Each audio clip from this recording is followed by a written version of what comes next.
Enchanted, inaccessible, and uninhabited. Right in the center of Europe lies a truly magical mountain range.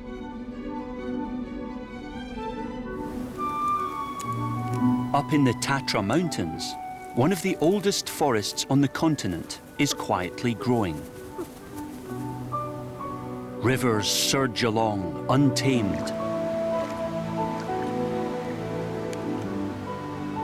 The valleys offer sanctuary for many rare animals. First and foremost, this is bear country. They are simply everywhere. Why do so many bears live up here in the Tatras and so close together?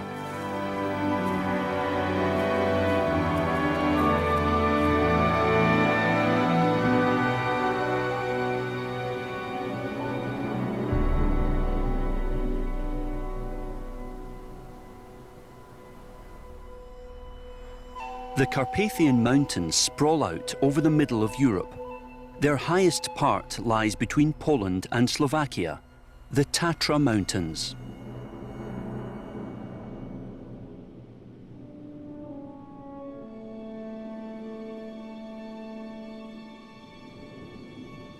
It's March.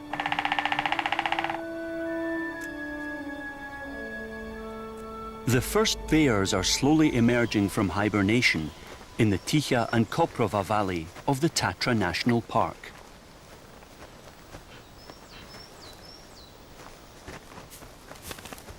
At this time of year, only the males, and females with no offspring, have already roamed down from the mountains into the forest to look for food. The others are still asleep. Winter here lasts 6 long months. This mountainous region is among the coldest places in Slovakia.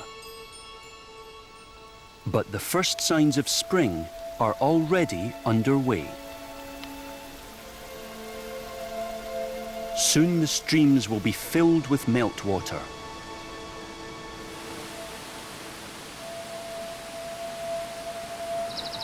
Birds are beginning to stake their territory and search for partners.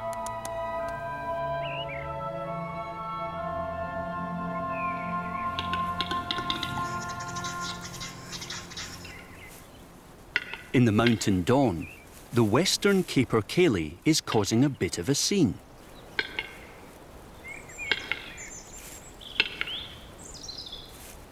He wants to impress all the ladies in the neighborhood and mate with as many of them as he can. His success depends on suitable lookouts. Luckily, there are still plenty of old trees in the Ticha and Koprova valleys.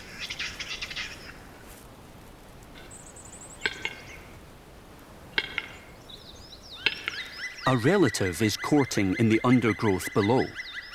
In contrast to the capercaillie, this hazel grouse is only looking for one partner.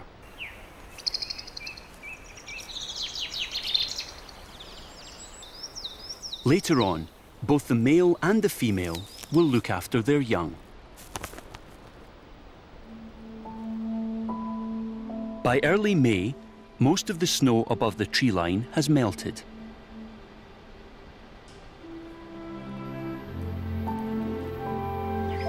This female bear is venturing out into the daylight for the first time after 6 months in a gloomy den.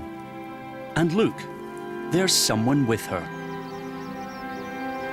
The little one arrived back in January, only 1 pound heavy. Since then, he's had to stay in the den. Outside, with snow levels up to 1 meter high, he could hardly have survived.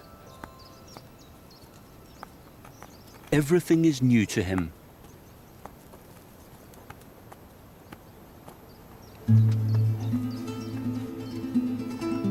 Bear females mostly give birth to twins, who can then play together.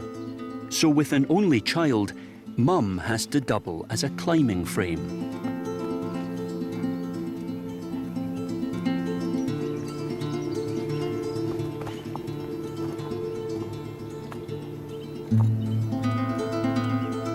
The bear cub is still rather insecure out and about.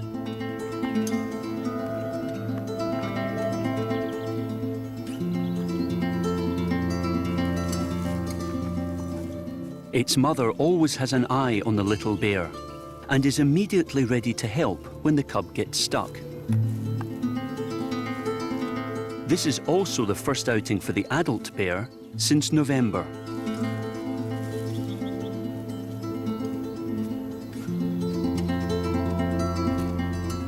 She's not eaten anything for half a year, but even now, she doesn't appear to be very hungry.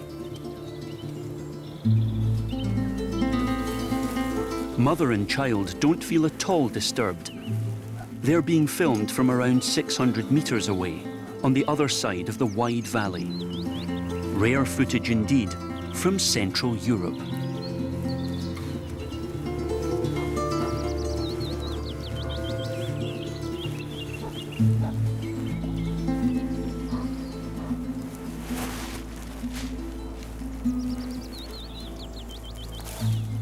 Being an only child also has some advantages.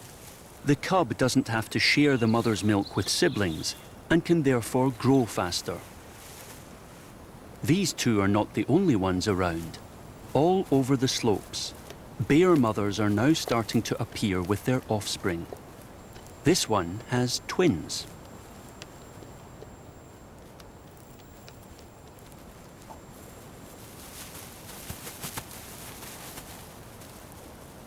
Another is even having to deal with triplets.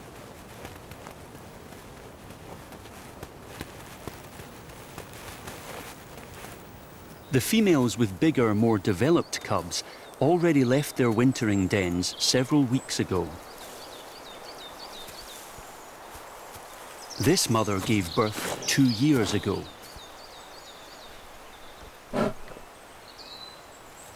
Side by side, they search for leftover cranberries from the autumn.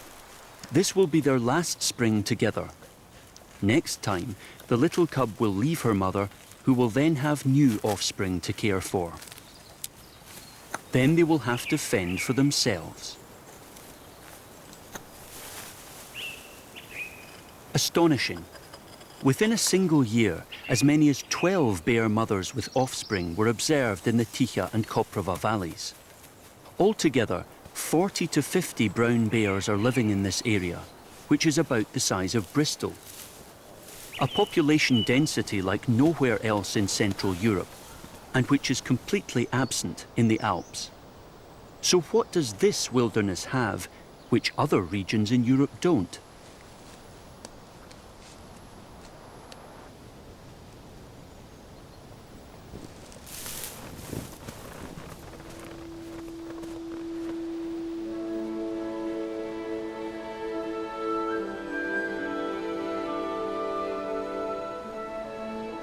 Fast-flowing streams tumble down the steep slopes of both valleys and join to form the River Bela, which runs through the national park, changing its course every year.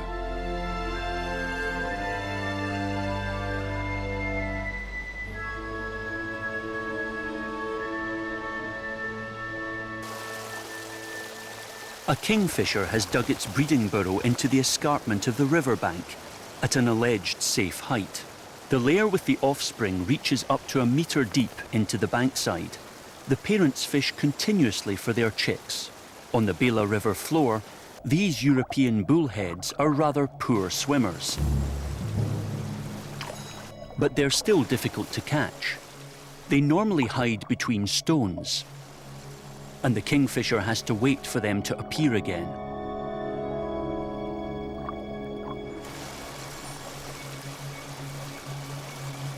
The next attempt is also in vain.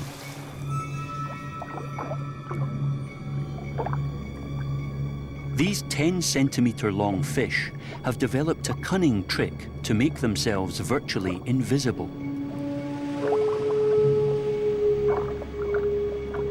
Bullheads can adapt their color to the riverbed. Within seconds, they change from dark to light.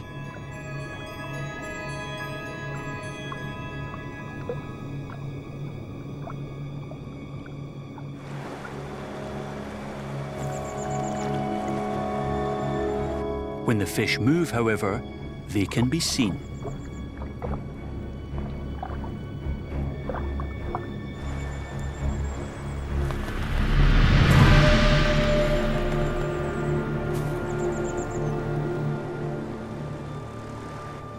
The kingfisher kills one before bringing it back to the chicks at the nest.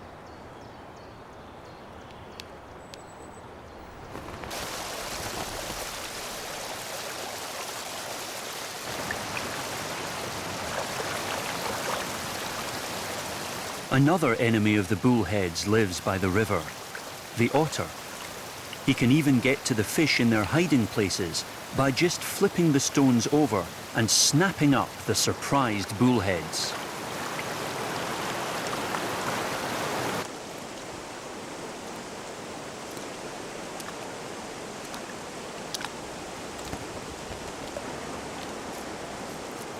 Black storks and grey herons use another strategy to hunt around the rocky banks of the Bela. With their long legs, they simply wait in the water until the fish emerge. Not always with great success. The river Bela is full of fish. But it takes a lot of these ones to fill yourself up.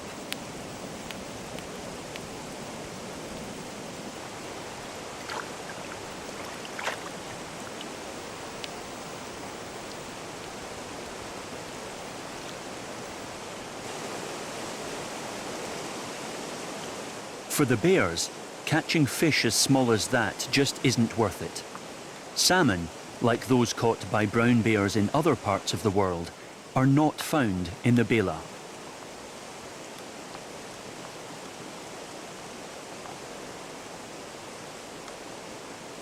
The bear female and her cub from the previous year are travelling through on the search for better feeding grounds. She knows from experience exactly where to go for food at which time of year.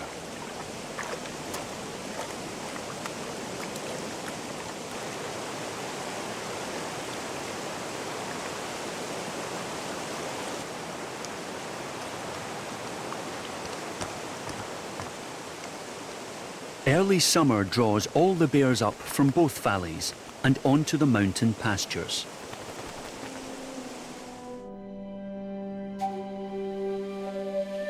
There they can find fresh grass and nourishing herbs, the bears' staple summer diet. The hardest time of year for the bear mothers is starting right now. The cubs are growing fast, but are still not eating much solid food, so they need even more of the high-fat milk. It really takes it out of the females. Despite constant grazing, they keep losing weight. They still need to be alert, however. In bear country, other hungry predators are on the prowl. But usually, wolves don't dare to approach a female bear with offspring.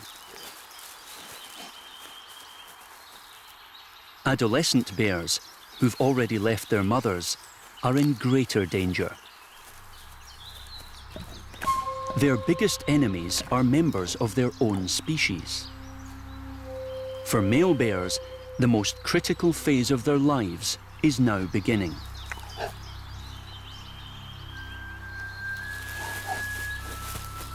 Fully grown animals, like this colossus, feel threatened by these potential future competitors.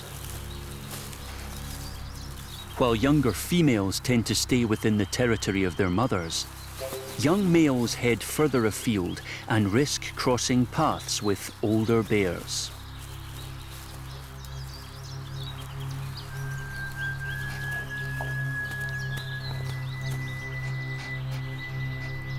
This young male doesn't yet recognize the danger of the situation.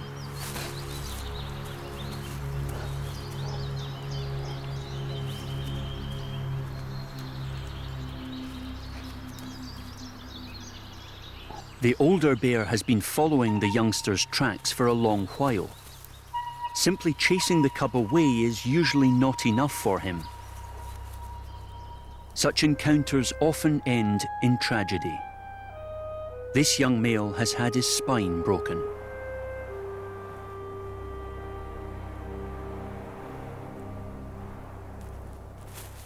The two valleys are his patch, and so he also claims all the females in the area for himself.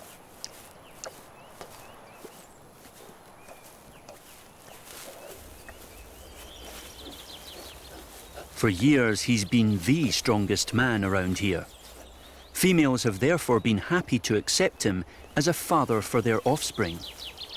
Sometimes they hang around with him for a few days, eating grass together, like cattle to pasture.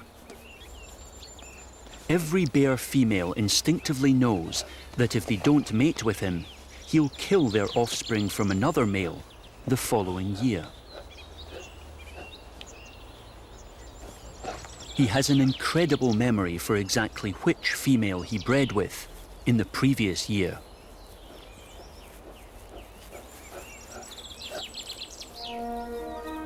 Such is life in bear country since time immemorial. The rules are as old as the venerable Swiss pine. The pine forests of the Ticha and Koprava valleys are among the oldest in Europe. Many trees are over 500 years old, some even 1,000. These ancient trees cut pretty disheveled figures. Their tips have gone dead, while the side branches continue to hold needles. They've been cleared in almost all regions due to their hard wood, and are rare these days. Swiss pines can withstand temperatures down to -40 degrees, so they're well equipped for life in the high mountains, with all its challenges. Yet severe storms at this altitude can break even the strongest trees.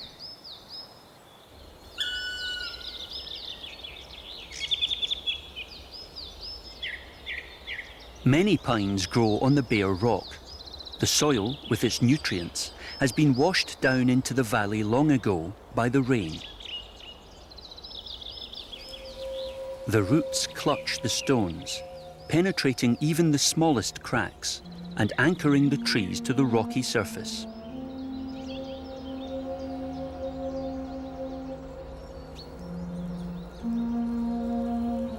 Old pines are often hollow inside. Here the wood is already decayed, while the tree continues to live and grow. That's an advantage for the pine. The nutrients from the center of the trunk move down into the ground, where they can be reabsorbed by the roots. That's how the Swiss pine can regenerate itself, growing on for many centuries in the barren environment.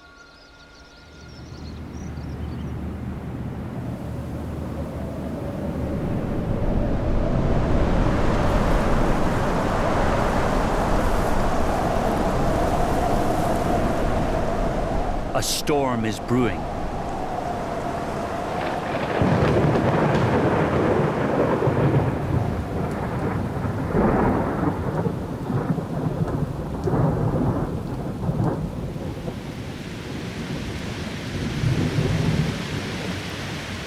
The heavens open. More rain falls over the Tatra Mountains than the rest of Slovakia.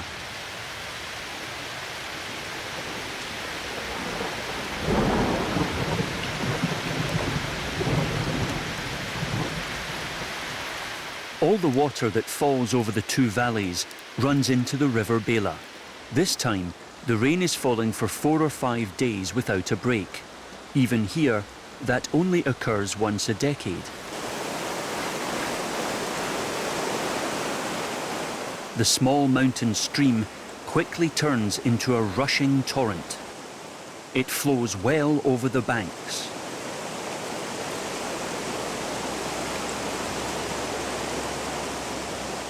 Uprooting trees.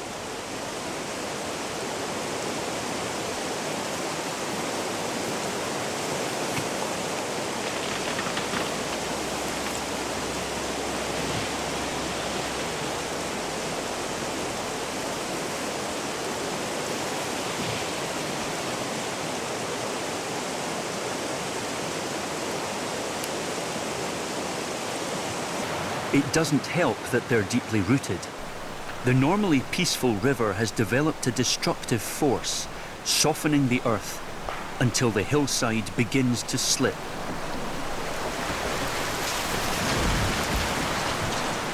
Giant trees drift away like children's toys.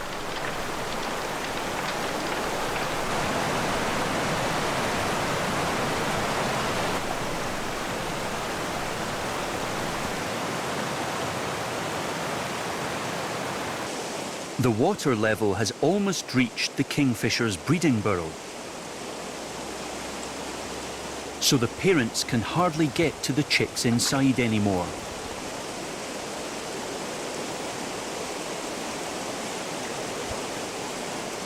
If the water continues to swell, the burrow will be lost.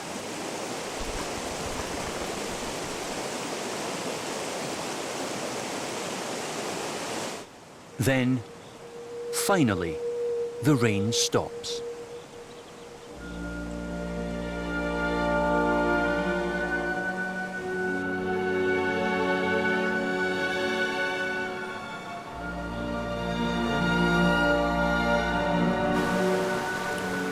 The forest is still submerged.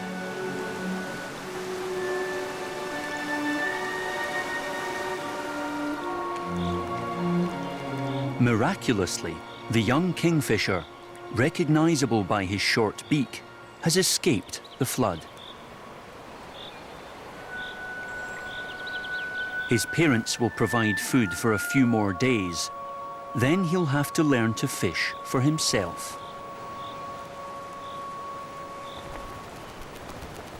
Others are not so fortunate. The hazel grouse has lost her offspring. 8 chicks hatched before their mother led them into the forest to look for food. Now the youngsters have been swept away somewhere. Both parents are searching for them.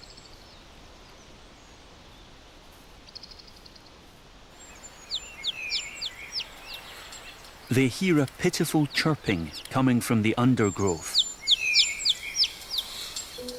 One chick has survived. The mother calls back.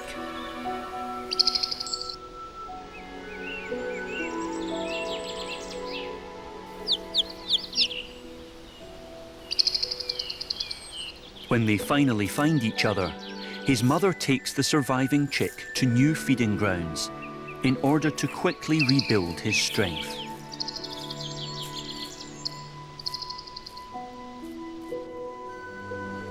Storms cause lasting damage to the forest. It will take decades for the uprooted trunks to completely decay.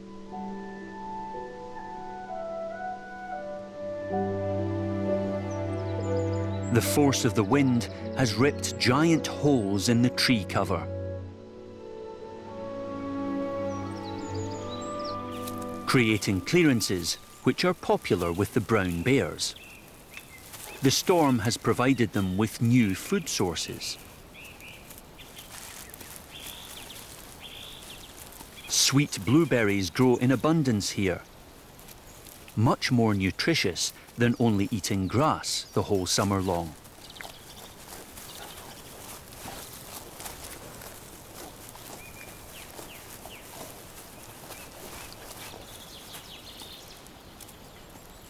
For the bears, the toppled trunks are not an obstacle, but rather a walkway through the forest.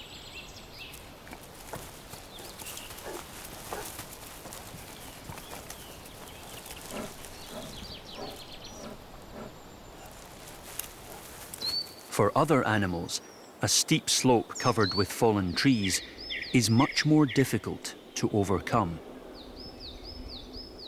With his long legs, this deer has got himself tangled up in the debris of the ravaged forest and has slipped.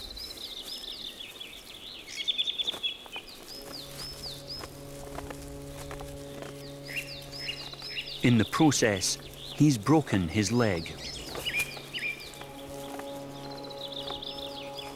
He's still eating.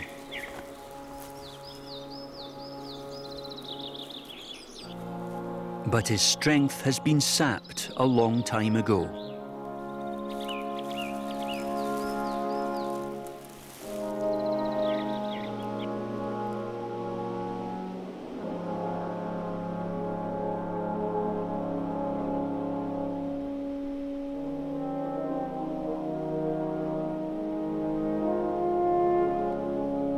The next morning, eagles are circling the dead animal.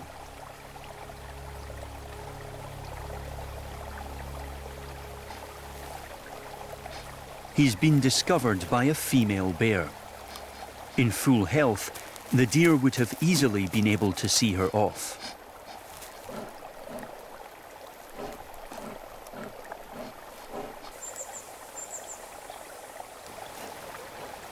But now the carcass of the old animal is providing the bear and her offspring with vital food resources for the coming winter.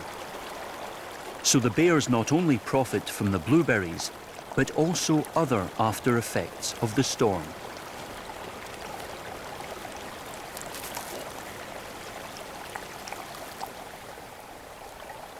The body also attracts other inquiries.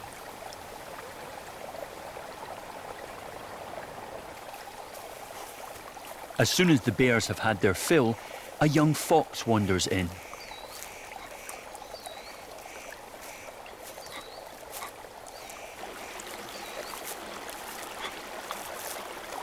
He's pricked up his ears and is distracted.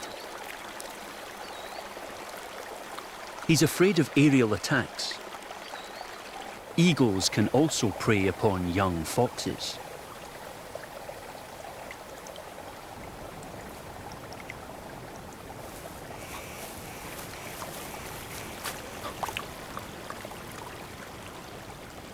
When one of them settles onto a nearby tree, the fox decides to clear off.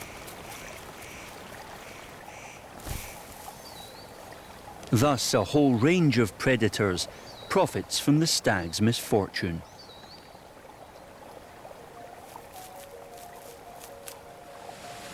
The destructive power of the storm also turns out to be a productive one, sometimes also a rejuvenating cure.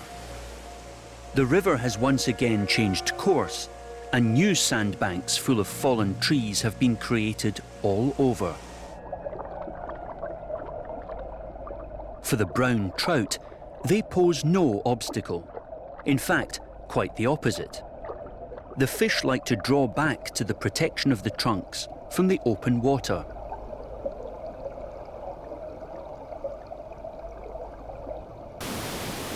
Especially when otters are on the hunt.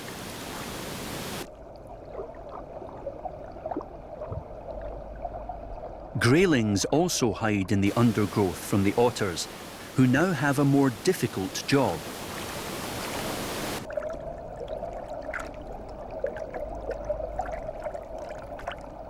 But there's always a place for a quick rest between the washed-up wood on the sandbank.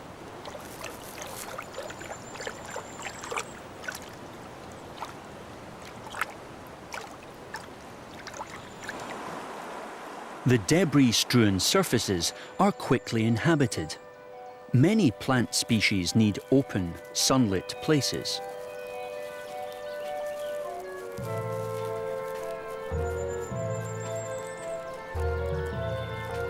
Some only thrive up in the rocky ground of the mountains, or else down here on the fresh, stony surfaces of the valleys. The flooding has expanded their territory. Something for the rare German tamarisk. It depends heavily on light, but is easily overgrown by larger plants. It can only survive in the long term in places where new sandbanks constantly emerge.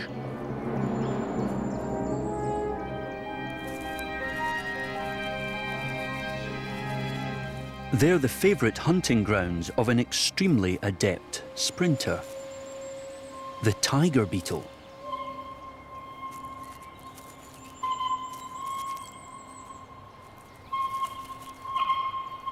With his hefty front incisors, he's the velociraptor of beetles. running after his prey exactly like the agile dinosaur.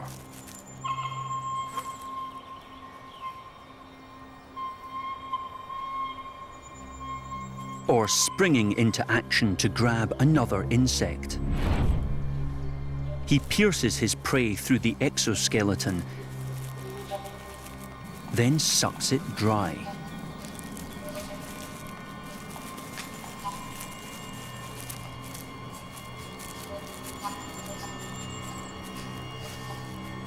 Since the tiger beetle is always on the move, he needs a lot of energy, and therefore victims, hunted and consumed on the sands. In summer, there's enough quarry to be found by the River Bela. Common sandpipers also pick at insects and their larvae. The stony ground is the bird's nursery.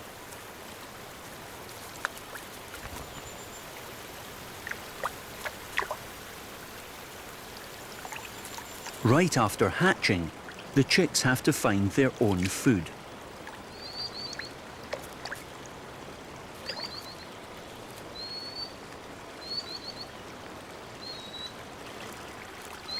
And if it gets too cold, he just crawls under a parental wing.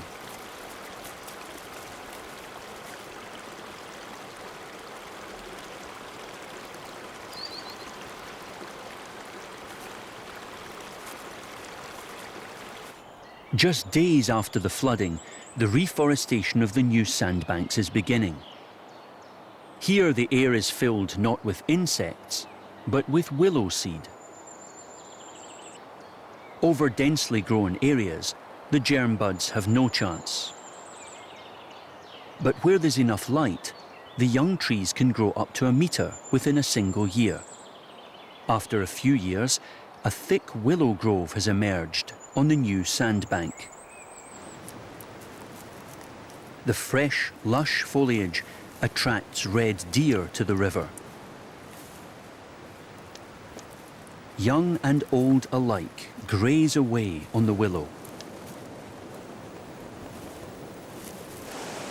Caution counts around the riverside, however.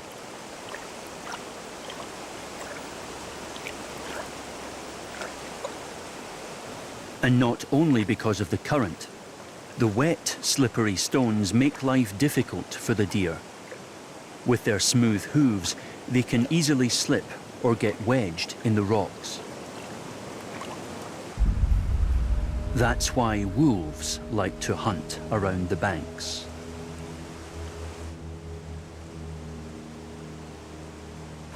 The deer know the dangers.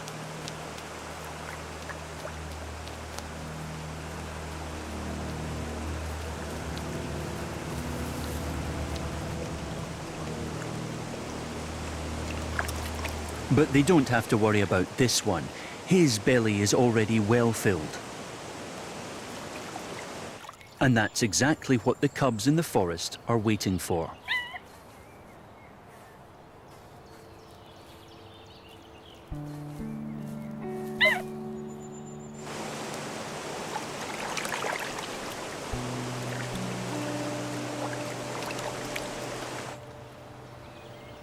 After a good 3 weeks, they leave the den for the first time and eat solid food. Meanwhile, they're about 3 months old. The adult will regurgitate chunks of meat for them after returning from his hunt. Young wolves are dependent on their parents for 2 years before they become successful hunters themselves. Now they welcome the returning adult impatiently, as these rare images from the family life of wild wolves show. Around 50 wolves live in 7 packs in the wilderness of the Tatra National Park.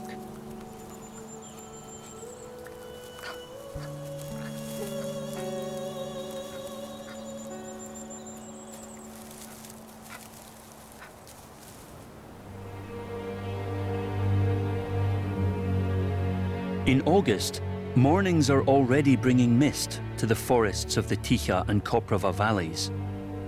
The days, however, are still long and warm.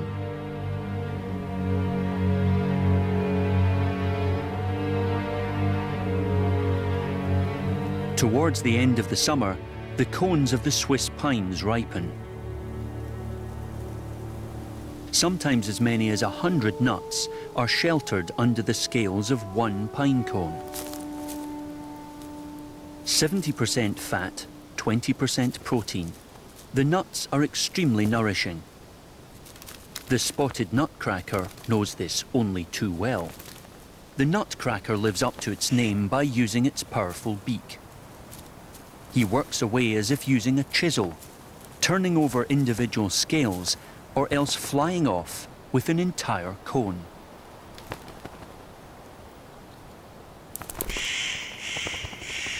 Even the Swiss pines of the Tatra Mountains only grow in certain areas, so spotted nutcrackers gather here from all over.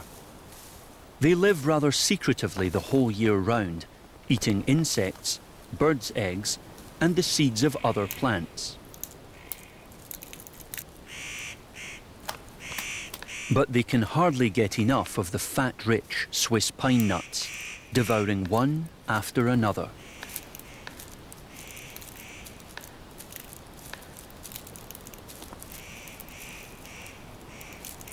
Sometimes they miss a few, and so the nutcrackers open the door for other animals. And the coal tit can get to the fatty seeds. And the squirrels also have an easier job.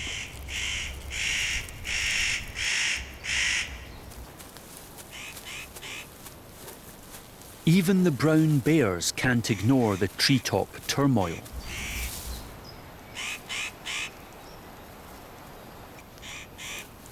The forest floor is full of sweet blueberries, but the bear now has the pines in sight. Those few nuts that the nutcracker has dropped are not enough for a bear, of course.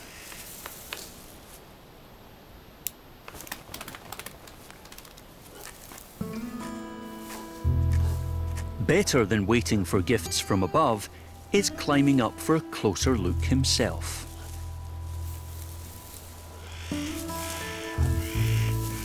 A true balancing act.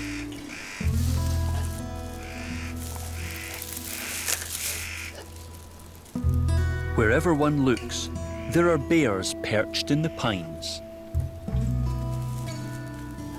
At times, a 250-kilo bear will be swaying 20 meters above the ground, all for a few fatty nuts.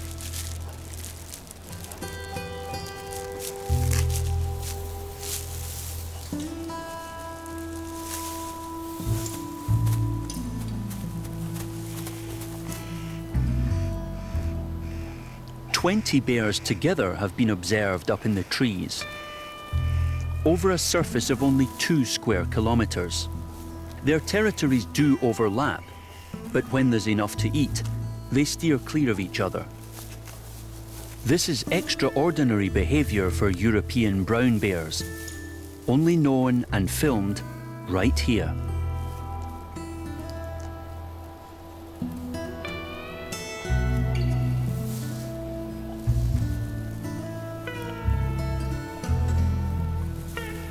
For 3 weeks long, the bears harvest the fat-rich food. It's an important time for them when they have to concentrate on bulking up for the winter. And the pines are yet another reason why so many of them can survive here.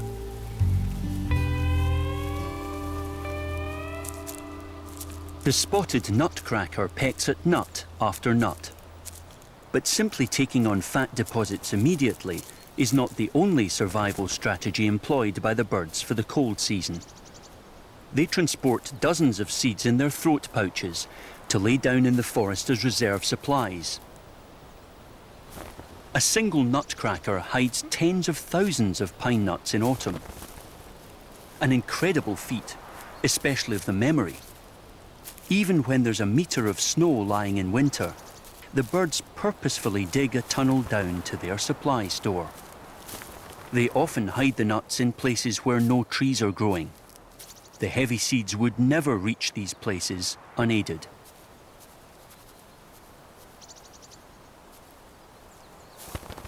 Amazingly, they managed to find 80% of the nuts again. New pines germinate from the rest left behind.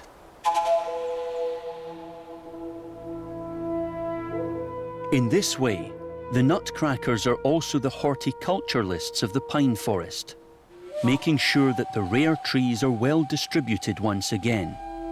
A cooperation of tree and bird from which both can profit. And which is also to the advantage of the bears. Thus they too can have their fill of food in the coming years.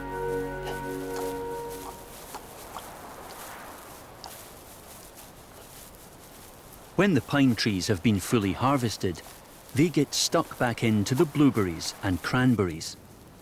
Every calorie counts now. For most of the year, the big predators are vegetarians.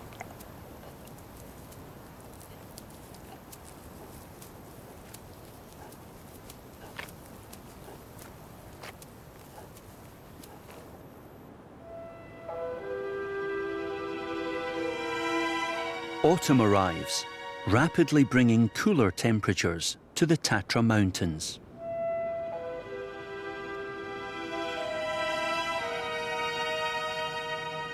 In September, a blanket of mist shrouds the valleys.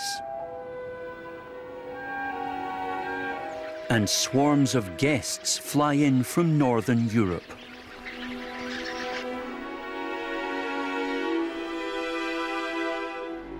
Rowan berries are now ripening in the mountain forests. Field fares come in their hundreds and thousands for the red fruit, which hangs from the rowan trees. The berries are not only sweet, but often fermented, only making them more attractive to the field fares. Providing these birds with energy-rich food is also a mutually beneficial deal.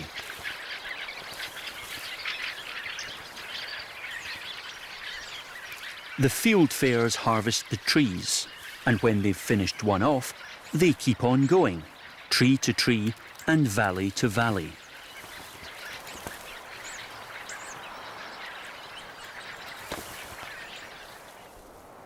By doing so, they scatter the mountains and forests with seed bombs.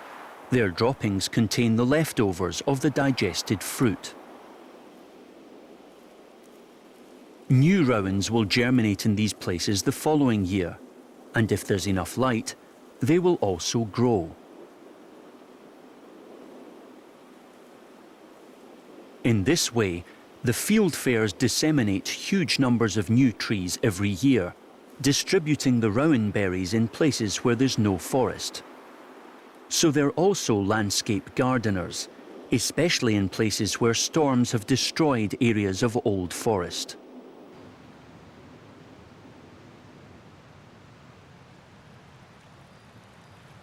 Under the protection of the quickly sprouting rowans, pine seedlings grow in turn.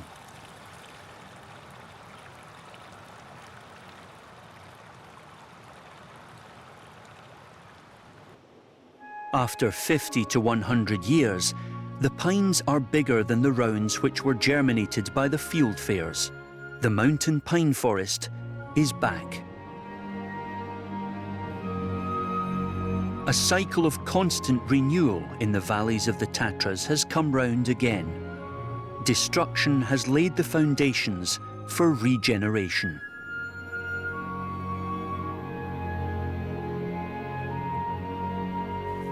From October, the first snow dusts the slopes, and the bears head up to their winter quarters.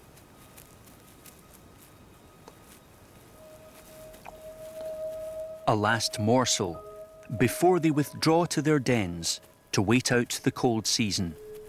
They'll doze for months, living off fat reserves built up over the summer.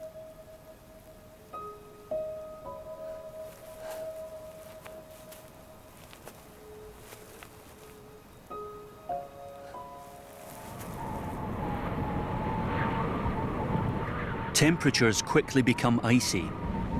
-30 degrees is not unheard of in the Tatra Mountains.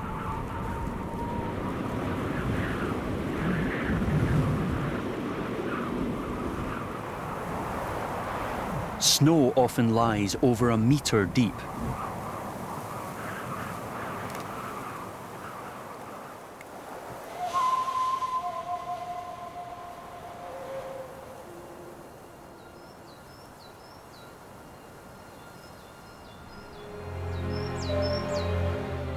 While the bears retreat up to their mountain dens, the red deer wander down into the valley, where it's easier to find food.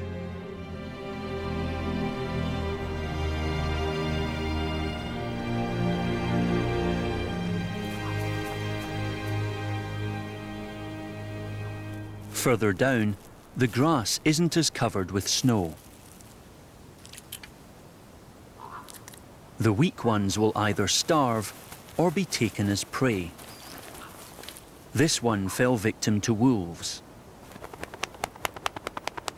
And now a fox reaps the benefits.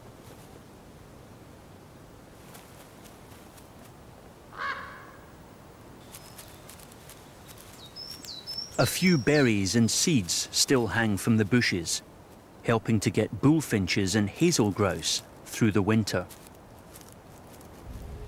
The river Bela steams. Compared to the icy air, the water is warm at 0 degrees.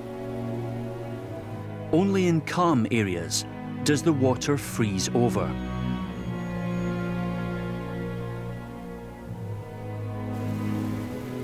The river is still largely free of ice, luckily for the otters.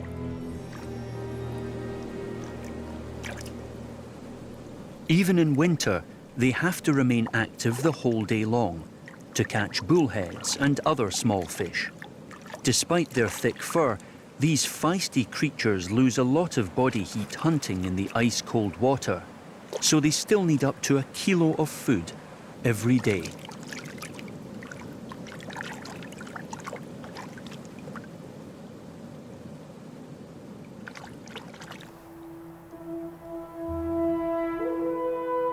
Winter now has the Ticha and Koprova valleys firmly in its grasp.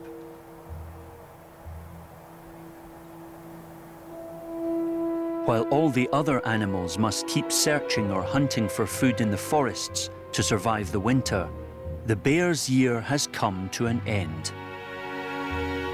They're asleep, hidden in their dens.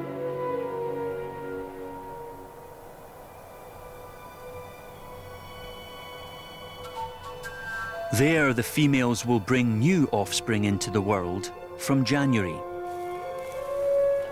who will help to repopulate the mountain slopes from May onwards. Nowhere in Central Europe are there so many bears as here. The reasons are varied. They can live mostly undisturbed in the national park and can find everything that they need. They've even conquered the treetops.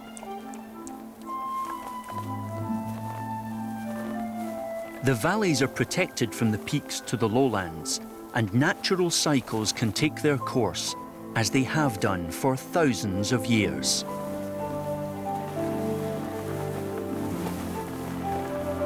Layers to hibernate and give birth to offspring. Feeding grounds with energy-rich supplies the whole year round. Such wild and uninhabited places right at the centre of Europe can virtually only still be found here, in the Ticha Valley and Koprova Valley of the Tatra Mountains.